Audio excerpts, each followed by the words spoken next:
involved with the land resources part of the environmental science concentration.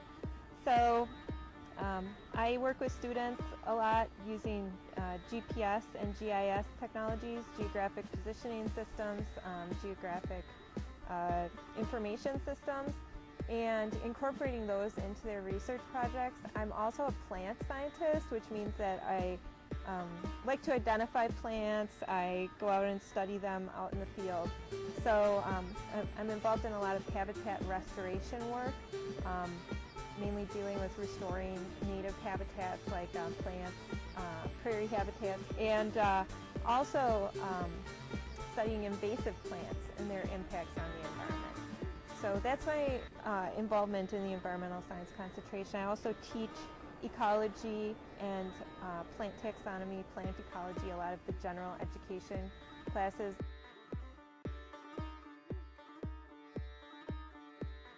So in the environmental science concentration, chiefly the positions are working for government agencies, academic agencies, or private industry like environmental consulting companies or restoration companies. There's also the agriculture industry with the sustainable agriculture track. We have 3 tracks in environmental science concentration currently: sustainable agriculture, water resources, and land resources. And in any of those tracks, you can get jobs in government. For example, water testing, monitoring water quality, managing conservation areas for the government or for private entities.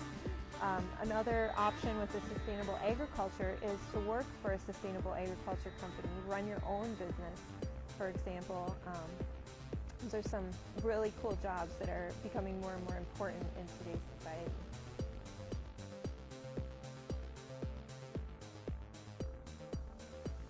At Stout, you're really fortunate because there's a lot of opportunities for you, especially in the research arena. But there's the student organization Green Sense, which I'm sure you'll hear more about from other people. It's really important that you get involved in these extracurriculars to demonstrate your leadership. Companies and employers do look at grades, but they also want to see that you're more than just book smart, so to speak. They want to see that you can take leadership roles and be responsible. And so we have tons of research opportunities available for students, and it looks really good on your resume. And even if you're not an environmental science student, if you're pre-med, I've had lots of pre-med students in the past working for me on environmental science projects just because they really liked environmental stuff. They liked plants and animals, and they wanted to get some research experience.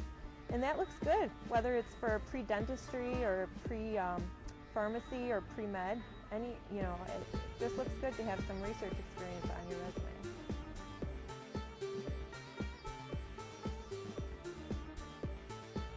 Environmental science has to do with solving the big problems in society nowadays.